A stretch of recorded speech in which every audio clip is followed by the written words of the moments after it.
Hello बच्चों, हमारे YouTube channel पर आपका स्वागत है। आज हम बात करने वाले हैं आपके 12th केमिस्ट्री चैप्टर 1 के बारे में, जिसका नाम है विलियन। यदि आपने विलियन वाले चैप्टर को पढ़ा है, इसके कंसेप्ट को समझा है, तो आज उससे संबंधित हम इम्पोर्टेंट और टॉप मोस्ट ऑब्जेक्टिव लेकर आए हैं, जो आपको एग्ज़ाम में मिल सकते हैं। तो आप अपना टेस्ट भी लगा सकते हैं और आप अपनी किस प्रकार की तैयारी है उसके बारे में भी देख सकते हैं। तो शुरू करते हैं। पहला प्रश्न है, आप देख सकते हैं यहाँ पर, रुधिर कोशिकाओं में स्थित द्रव प्लस 0.9% W/V NaCl का विलयन किस प्रकार का विलयन होता है। तो यहाँ पर हम बता दें कि आपको 4 ऑप्शन दिए गए हैं, इसमें से कौन सा ऑप्शन सही होगा। तो यहाँ पर पहला ऑप्शन है अति परासरी विलयन होगा ये, या अल्प परासरी, या सम परासरी, या आदर्श परासरी। तो यहाँ हम आपको बता दें कि जो रुधिर कोशिकाएं होती है और रुधिर कोशिकाओं के अंदर जो द्रव होता है और 0.9% W/V में NaCl का जो विलयन बनाया जाता है, इन दोनों विलयनों का परासरण दाब समान होता है, सेम होता है। इसलिए इस प्रकार का जो विलयन होता है उसे हम समपरासरी विलयन कहते हैं। हम आपको यहाँ पर ये भी बता दें कि परासरण किसे कहते हैं। तो परासरण में विलायक के कण निम्न सांद्रता वाले विलयन से उच्च सांद्रता की ओर जाते हैं। तो यहाँ पर सही ऑप्शन होगा समपरासरी। अगला प्रश्न है, प्रतिलोम परासरण में अर्धपारगम्य झिल्ली किसकी बनी होती है। तो यहाँ पर अर्धपारगम्य झिल्ली जो होती है वो सेलुलोज एसीटेट की बनी होती है। इसमें से केवल विलायक के कण ही आर पार जा सकते हैं। अगला प्रश्न है, 2 या 2 से अधिक अवयवों के समांगी मिश्रण को क्या कहते हैं। तो समांगी मिश्रण को हम विलयन कहते हैं। अगला प्रश्न है, चूहे की मारने की दवा में क्या होता है। तो जब फ्लोराइड आयन की मात्रा अधिक बढ़ जाती है तो वो जहर का काम करता है। तो यहाँ पर चूहे की मारने की दवा में सोडियम फ्लोराइड होता है। तो सही ऑप्शन होगा बी। अगला प्रश्न है, विलयन में जिसकी मात्रा कम होती है उसे क्या कहते हैं। तो जिसकी मात्रा कम होती है उसे हम विलय कहते हैं। तो पहला ऑप्शन इसका सही है। अगला प्रश्न आप देख सकते हैं, जर्मन सिल्वर मिश्र धातु होती है। तो जर्मन सिल्वर एक प्रकार की मिश्र धातु है। तो कौन कौन सी धातुओं का ये मिश्रण होती है। तो जर्मन सिल्वर जो होती है ये होती है कॉपर जिंक प्लस निकिल का ये मिश्रण होती है। तो इसमें 3 धातुएं होती है, copper plus zinc plus nickel. अगला प्रश्न है, फ्लोराइड आयन की कितनी मात्रा दंत क्षरण को रोकती है। तो यदि जल में 1.0 ppm फ्लोराइड आयन की मात्रा होती है तो इससे हमारे दांतों को सुरक्षा प्रदान होती है। तो सही ऑप्शन होगा 1.0 ppm। अगला है, फ्लोराइड आयन की कितनी मात्रा दांतों के पीलेपन के लिए उत्तरदायी है। तो 0.5 ppm से यदि अधिक हो जाती है मात्रा फ्लोराइड आयन की तो वो दांतों के लिए हानिकारक होती है। अगला प्रश्न है, कांसा किसकी मिश्र धातु है। तो कांसा जो होती है कॉपर प्लस टिन की मिश्र धातु होती है। अगला प्रश्न है, विलयन से संबंधित कौन सी बात सही है। तो यहाँ पर जो पहला ऑप्शन है, शरीर में लगभग सभी प्रक्रम किसी न किसी विलयन के रूप में घटित होते हैं। यह NCERT विलयन वाले चैप्टर की पहली लाइन है। तो पहला ऑप्शन जो है वो सही है, क्योंकि हमारे शरीर में जो प्रक्रम होता है वो किसी न किसी एक प्रकार का विलयन ही होता है। तो सही ऑप्शन होगा ए। अगला प्रश्न है, विलयन की भौतिक अवस्था का निर्धारण कौन करता है। तो यहाँ पर हम बता दें आपको, जो विलयन के प्रकार होते हैं वो विलायक की भौतिक अवस्था के आधार पर वर्गीकृत किए गए हैं। तो सही आंसर होगा विलायक। इसी आधार पर विलयन 3 प्रकार के, ठोस विलयन, द्रव विलयन और गैसीय विलयन होता है। अगला प्रश्न है, ऋणात्मक विचलन किस परिस्थिति में होता है? तो इसका सही आंसर होगा बी, घटक विलायक बल घटक घटक बल से अधिक होता है।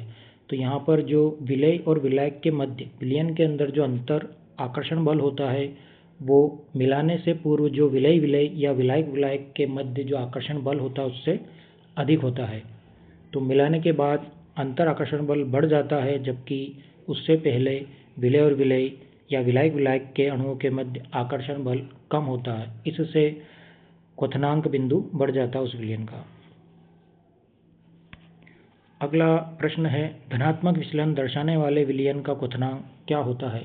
तो धनात्मक विचलन दर्शाने वाले विलयन का क्वथनांक घट जाता है, क्योंकि इसमें मिलाने के बाद विलेय और विलायक के जो अंतर आणविक आकर्षण बल होता है वो वीक हो जाता है, कमज़ोर हो जाता है, दुर्बल हो जाता है। इसके कारण क्वथनांक बिंदु कम हो जाता है।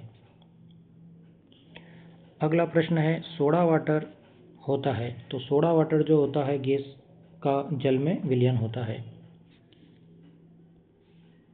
अगला प्रश्न है, पीतल होता है। तो पीतल एक मिश्र धातु होती है जो ठोस का ठोस में विलयन होती है। तो बी ऑप्शन इसका सही है। अगला प्रश्न है, पारे का सोडियम के साथ अमलगम। तो पारा द्रव अवस्था में होता है, सोडियम धातु विलायक के रूप में काम करती है। तो यहाँ पर सही ऑप्शन होगा द्रव का ठोस में विलयन। अगला प्रश्न है, कपूर का नाइट्रोजन गैस में विलयन होता है। तो कपूर जो होती है वो ठोस अवस्था में होती है जो विलेय का काम करती है, जबकि नाइट्रोजन गैस होती है। तो सही ऑप्शन होगा ठोस का गैस में विलयन। अगला प्रश्न है, जल में घुली एथेनॉल होता है। तो जल भी द्रव अवस्था में होता है और एथेनॉल भी द्रव अवस्था में। तो द्रव का द्रव में विलयन होता है। तो सही ऑप्शन होगा ए। अगला प्रश्न है, सामान्य रासायनिक उद्योगों में किसका उपयोग किया जाता है? तो वहाँ पर द्रव्यमान प्रतिशत विधि का उपयोग किया जाता है, जिसके द्वारा विलेय की सांद्रता ज्ञात करते हैं। अगला प्रश्न है, औषधियाँ बनाने एवं फार्मेसी में सामान्यतः किसका उपयोग करते हैं? तो इसके लिए W/V प्रतिशत का उपयोग किया जाता है, जिसे हम द्रव्यमान आयतन प्रतिशत कहते हैं। तो मेडिसिन बनाने में इसका उपयोग करते हैं। अगला प्रश्न आप देख सकते हैं, जब विलेय की मात्रा अत्यंत सूक्ष्म हो तो सांद्रता को किसमें व्यक्त किया जाता है? तो जब भी विलेय की मात्रा बहुत कम हो और विलायक की बहुत अधिक हो तो उसे हम ppm में ज्ञात करते हैं।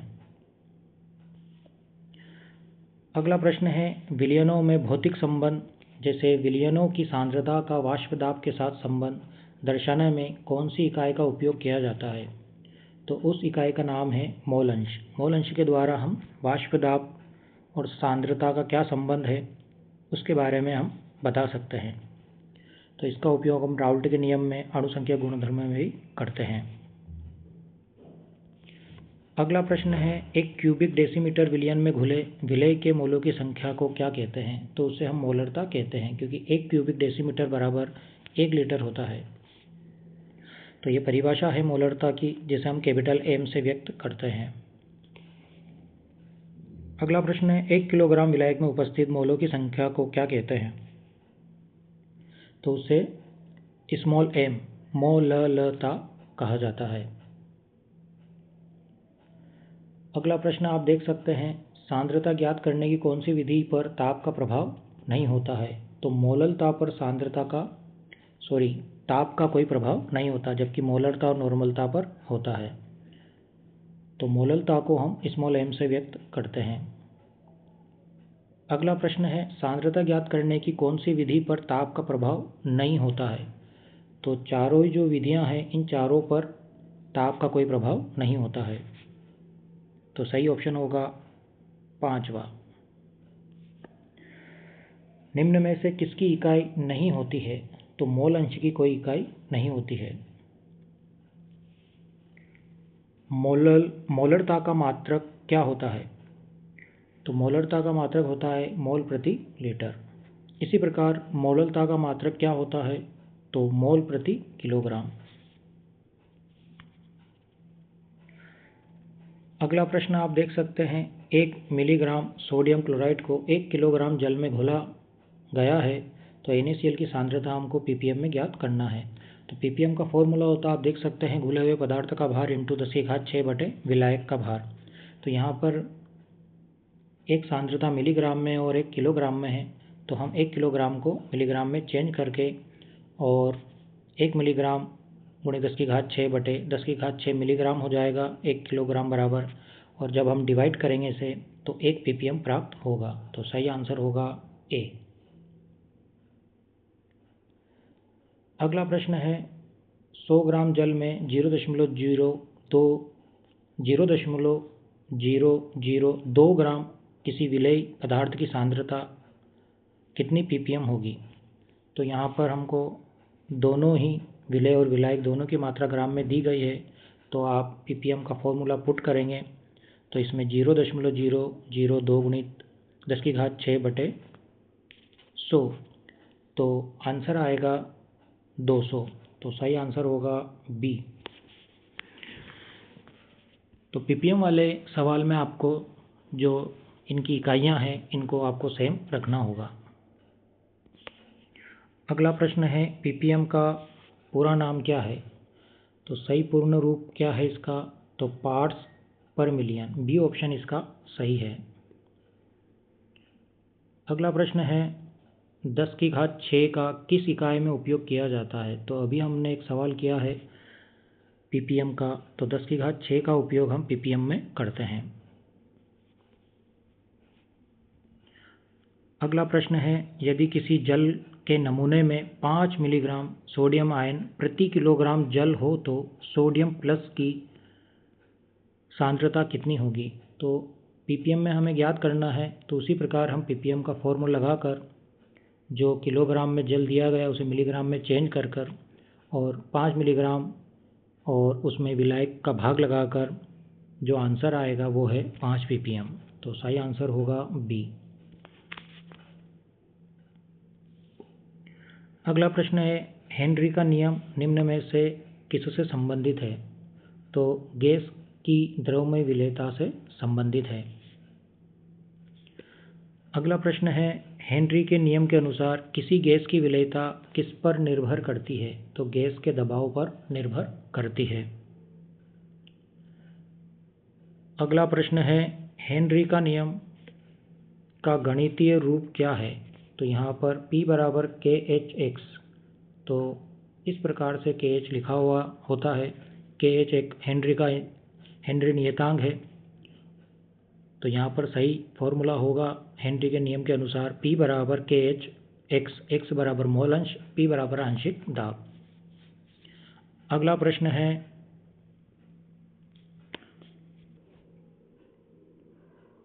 आप देख सकते हैं, हाइड्रोजन का पैलेडियम में विलयन। तो ये किस प्रकार का विलयन होता है। तो हाइड्रोजन गैस होती है, पैलेडियम एक धातु है, तो यहाँ पर हाइड्रोजन विलेय के रूप में और पैलेडियम विलायक के रूप में होता है। तो गैस का ठोस में विलयन होता है ये। इसका उपयोग हम अपचयन अभिक्रिया में भी करते हैं। अगला प्रश्न है, निम्न में से कौन सा कोलिगेटिव गुण नहीं है। तो यहाँ पर हमें बताना है कि अणुसंख्यक गुणधर्म नहीं है। तो यहाँ पर ऊष्मा परिवर्तन जो है वो अणुसंख्यक गुणधर्म के अंतर्गत नहीं आता है। बाकी वाष्प दाब का अपेक्षित अवनमन, बर्फांक अवनमन जिसे हम हिमांक अवनमन भी कहते हैं, क्वथनांक वृद्धि या क्वथनांक का उन्नयन। तो इसमें सही ऑप्शन है ऊष्मा परिवर्तन जो एक अणुसंख्यक गुणधर्म नहीं है।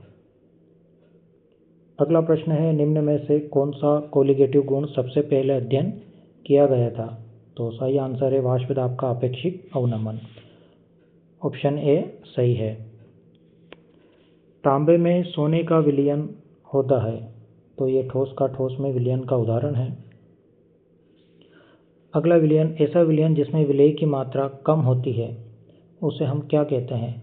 तो विलेय की मात्रा यदि कम है, इसका अर्थ है कि विलायक की मात्रा बहुत अधिक है, तो वो विलयन तनु विलयन कहलाता है।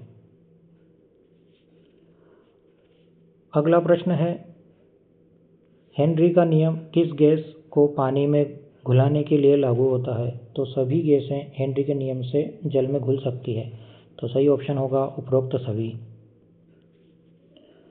हेनरी का नियतांक के बढ़ने का तात्पर्य है। तो केएच का मान यदि बढ़ता है तो विलेयता घटती है, तो सही ऑप्शन होगा गैस की विलेयता घटेगी। हेनरी के नियम के अनुसार गैस की विलेयता किस प्रकार तापमान से प्रभावित होती है? तो तापमान बढ़ाने पर विलेयता घटती है, तो बी ऑप्शन सही है। अगला प्रश्न है सॉफ्ट ड्रिंक में दबाव में घोली जाती है क्योंकि वह हेनरी के नियम के अनुसार उच्च दाब पर विलेयता अधिक होती है, तो पहला ऑप्शन इसमें सही है। अगला प्रश्न है हेनरी का नियम किस प्रकार का संबंध बताता है? तो एक प्रकार का रेखीय संबंध बताता है। अगला प्रश्न है गहरे समुद्र में गोताखोरी के समय की अधिक विलेयता किस रोग का कारण बनती है? तो उस रोग का नाम है बेंड्स, जिसके कारण मांसपेशियों में खिंचाव या पीड़ा होने लगती है। हेनरी का नियम विशेष रूप से लागू होता है, तो यह नियम लागू होता है गैस द्रव विलयन पर। अगला प्रश्न है राउल्ट का नियम मुख्य रूप से किस पर लागू होता है? तो यह लागू होता है आदर्श विलयन पर। तो वे विलयन जो राउल्ट के नियम का पालन करते हैं उसे आदर्श विलयन कहते हैं, और जो नहीं करते हैं उसे हम अनादर्श विलयन कहते हैं। अगला प्रश्न है राउल्ट का नियम किससे संबंधित है? तो राउल्ट का नियम वाष्प दाब से संबंधित होता है। अगला प्रश्न है राउल्ट के नियम के अनुसार वाष्प दाब में कमी किस पर निर्भर करती है? तो वाष्प दाब में कमी विलेय के मोल अंश या मोल कणों पर निर्भर करती है।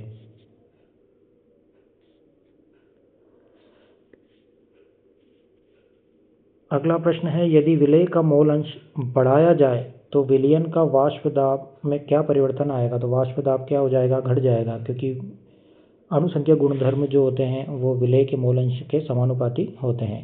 तो विलेय के मोल अंश बढ़ेंगे तो वाष्प दाब क्या होगा? कम होगा।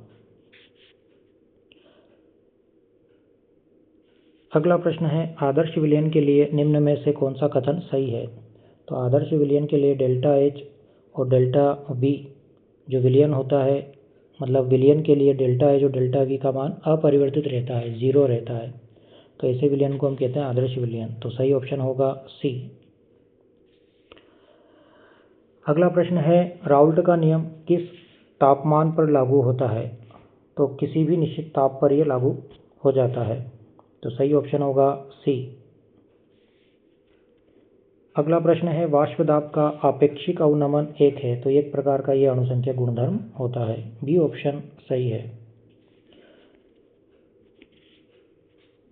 अगला प्रश्न है एक आदर्श विलयन में वाष्प दाब का आपेक्षिक अवनमन होता है, तो ये विलेय के कणों की संख्या पर निर्भर करता है। तो जो वाष्प दाब में कमी आती है वो विलेय के कणों की संख्या पर निर्भर करती है। जितने ज़्यादा विलेय के कण होंगे वाष्प दाब का अपेक्षित अवनमन उतना ही अधिक होगा। अगला प्रश्न है राउल्ट का नियम किसका आधार बनता है? तो सभी जगह ये काम आता है, तो आंसर होगा उपरोक्त सभी। कोलिगेटिव गुण या अणुसंख्यक गुण किस पर निर्भर करते हैं? तो अभी हमने देखा है विलेय के अणुओं की संख्या पर निर्भर करता है, ना कि विलायक की प्रकृति और ना ही विलेय की प्रकृति पर। अगला प्रश्न है वाष्प दाब अवनमन का मात्रात्मक माप किसके द्वारा किया जाता है? तो ये राउल्ट के नियम के अनुसार कर सकते हैं, तो सही ऑप्शन होगा ए। अगला प्रश्न हम देखते हैं मोलल क्वथनांक उन्नयन स्थिरांक की इकाई क्या होती है?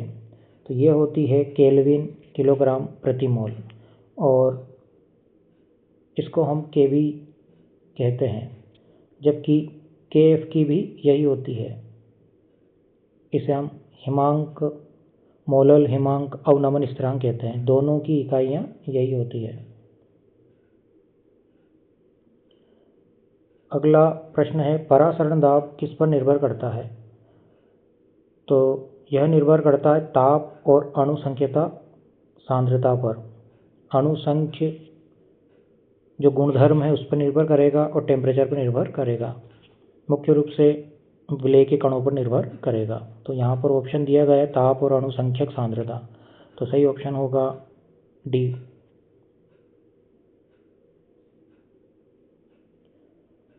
अगला प्रश्न है किसी विलेय का हिमांक का अवनमन किससे मापा जा सकता है? तो इसके लिए डिप्रेशन थर्मामीटर होता है।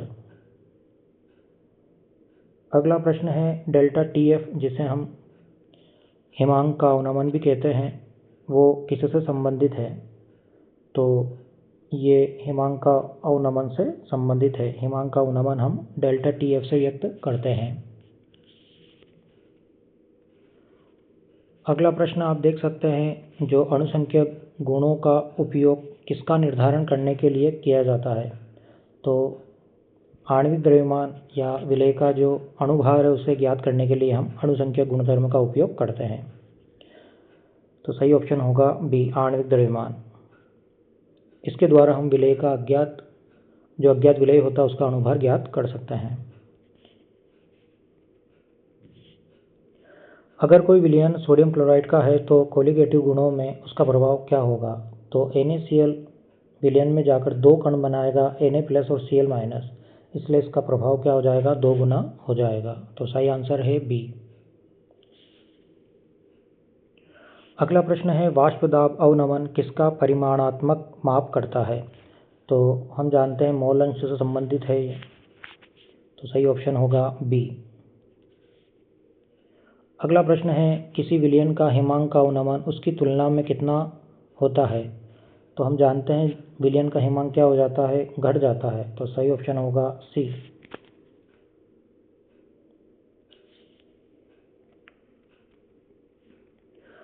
अगला प्रश्न आप देख सकते हैं अगर एक अपघट्य विलेय है तो कोलिगेटिव गुण कैसे प्रभावित होते हैं? तो अपघट्य उपस्थित है तो कोलिगेटिव जो गुण है वो अधिक होगा क्योंकि अणुसंख्यक गुणधर्म विलेय के कणों की संख्या पर निर्भर करता है। तो अपघट्य में कणों की संख्या बढ़ती है तो कोलिगेटिव गुण भी बढ़ेगा। अगला प्रश्न है वाष्प दाब अवनमन के लिए जो समीकरण होती है वो किस प्रकार की होती है? तो वो डेल्टा पी, और यहाँ पर आप क्योंकि दाब परिवर्तन को डेल्टा पी और यहाँ पर आप लिख सकते हैं पी नोड ए और एक्स, तो ये इसकी समीकरण होती है। यहाँ हमने ए को विलायक माना है तो ये समीकरण सही है। और जो ऑप्शन में दी गई है तो यहाँ पर आप पहला ऑप्शन जो है वो इससे संबंधित है, तो पहला ऑप्शन सही है। अगला है बर्फांक अवनमन या हिमांक का अवनमन के लिए समीकरण। तो डेल्टा टीएफ बराबर क्या होता है? KF into M. एम यहाँ पर मोललता है और KF को हम कहते हैं मोलल हिमांक अवनमन स्थिरांक। अगला प्रश्न है वाष्प दाब का अपेक्षित अवनमन किस प्रकार से संबंधित है? तो एक प्रकार का एक कोलिगेटिव प्रॉपर्टीज होती है, अणुसंख्या गुणधर्म होता है।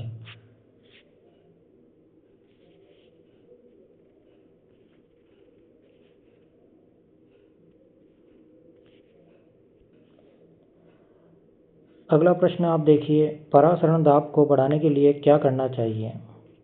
तो यहाँ पर आप विलेय की सांद्रता बढ़ा दीजिए क्योंकि विलेय के कणों की संख्या डायरेक्ट समानुपाती होती है परासरण दाब के। तो विलेय के मोल अंश बढ़ेंगे तो परासरण दाब भी बढ़ जाएगा। तो सही ऑप्शन होगा बी। अगला है परासरण दाब के लिए कौन सी समीकरण सही होगी?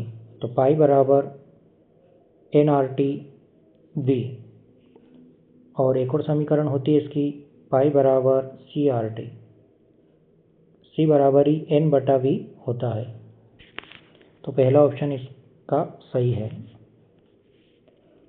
अगला प्रश्न है निम्न में से क्वथनांक में वृद्धि कौन अधिक करेगा? तो यदि हम किसी विलायक में इनमें से किसी को विलय करते हैं, मिलाते हैं, तो कौन अधिक क्वथनांक में वृद्धि करेगा? तो हम जानते हैं कि ये एक प्रकार का अणुसंख्या गुणधर्म है जिसमें कणों की संख्या अधिक बनेगी वही क्वथनांक में वृद्धि भी अधिक करेगा। तो यहाँ पर आप देख सकते हैं कि एल्यूमिनियम क्लोराइड जो है वो 4 कण बनाएगा, बेरियम सल्फेट 2 कण, NaCl 2 कण और यूरिया 1 कण बनाएगा। तो सही ऑप्शन होगा एल्यूमिनियम क्लोराइड। अगला प्रश्न है, निम्न में से किसमें हिमांक अधिक करेगा? किसका हिमांक अधिक होगा? हिमांक की बात यहाँ पर की है, ये भी एक प्रकार का हम कह सकते हैं हिमांक में जो वृद्धि करेगा। यदि यहाँ पर अवनमन होता तो अवनमन में वृद्धि कौन करेगा, जबकि यहाँ बोला गया है कि हिमांक किसका अधिक होगा। तो यहाँ पर हिमांक सबसे अधिक होगा यूरिया का, क्योंकि ये एक ही कण बनाएगा, इसलिए इसका हिमांक कम तो होगा लेकिन इन 3 की तुलना में ज़्यादा होगा।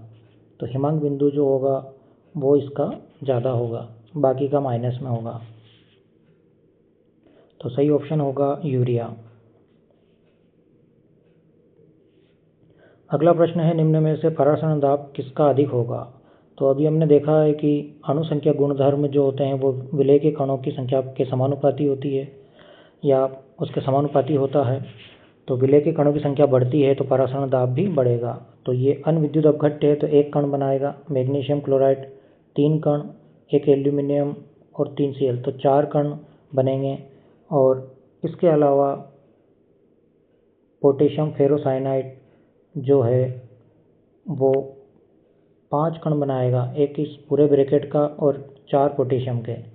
तो यहाँ पर आपसे पूछा गया है कि परासरण दाब किसका अधिक होगा, तो सबसे अधिक कण पोटेशियम फेरोसाइनाइड में बनेंगे, 5 कण बनेंगे इसमें, इसलिए सही ऑप्शन होगा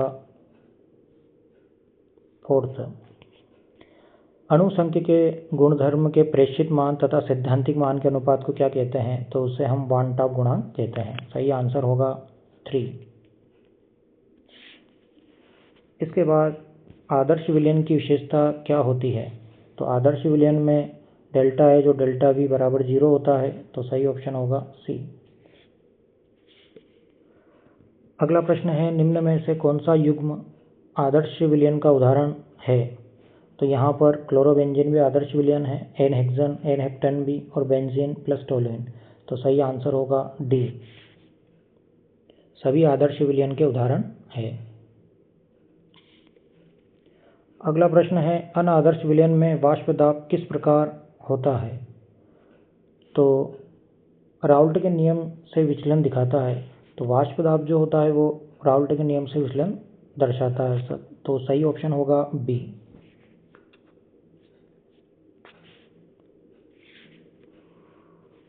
अगला प्रश्न आप देख सकते हैं, राउल्ट के नियम से विचलन कब उत्पन्न होता है? तो ये उत्पन्न होता है कि जब घटकों के बीच आकर्षण बल समान ना हो। एक जैसा जब विलय विलय और विलायक विलायक के मध्य विलयन बनने के बाद यदि आकर्षण बल एक जैसा ना हो तब विलयन राउल्ट के नियम से विचलन प्रदर्शित करता है। तो सही ऑप्शन होगा C।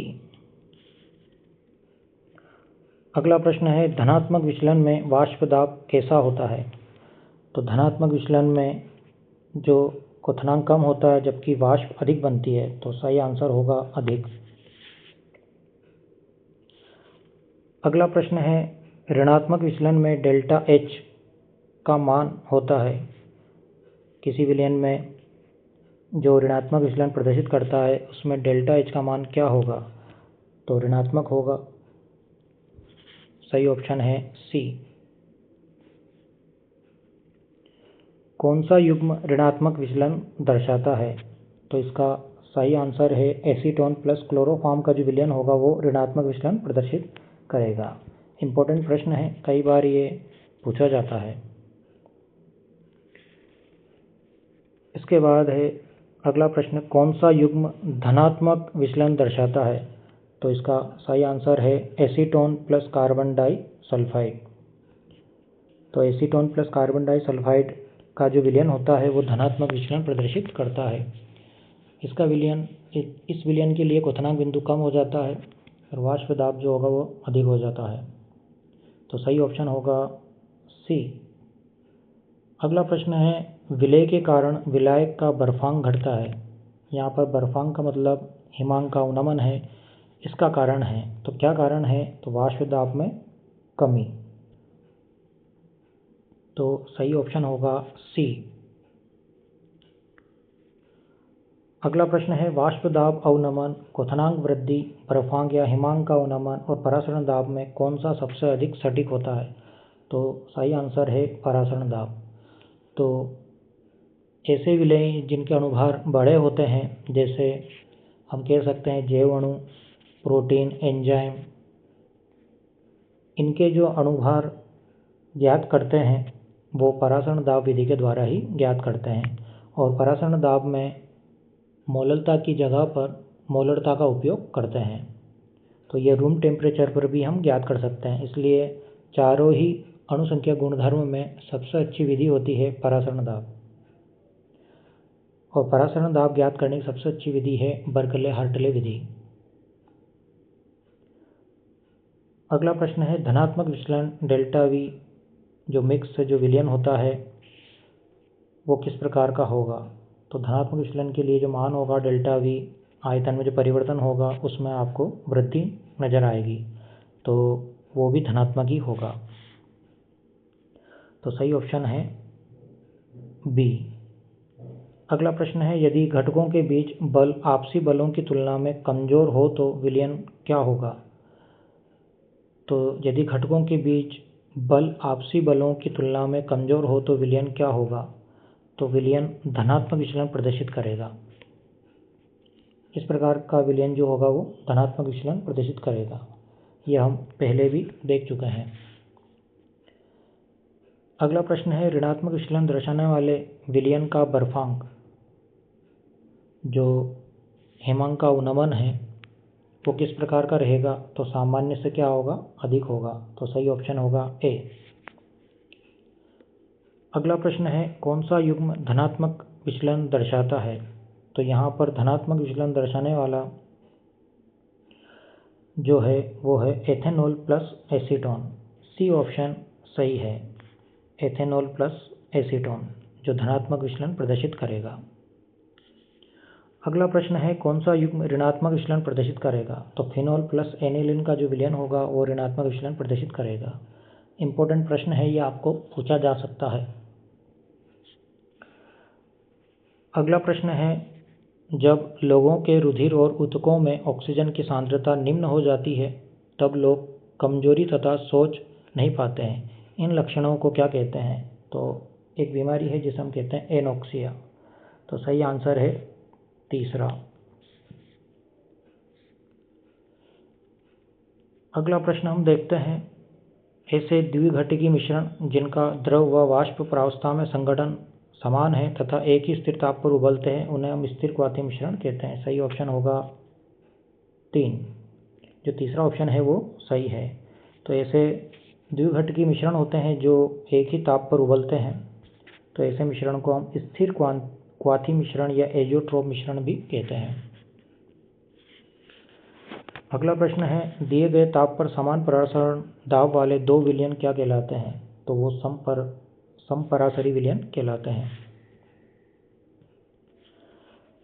अगला प्रश्न है दांतों का पीलापन के लिए कौन उत्तरदायी है? तो फ्लोराइड आयन की अधिकता उत्तरदायी है। अगला प्रश्न है पीतल मिश्र धातु होती है, तो पीतल जो होती है वो कॉपर प्लस जिंक की मिश्र धातु होती है। ऑप्शन ए सही है। अगला प्रश्न है विलयन में जिसकी मात्रा अधिक होती है उसे हम क्या कहते हैं? तो उसे हम विलायक कहते हैं। तो सही ऑप्शन होगा विलायक। प्रश्न है अगला द्विअंगी विलयन किसे कहते हैं? तो ऐसे विलयन जिसमें एक विलय और एक विलायक होता है उसे हम द्विअंगी विलयन कहते हैं। तो ऑप्शन बी सही है।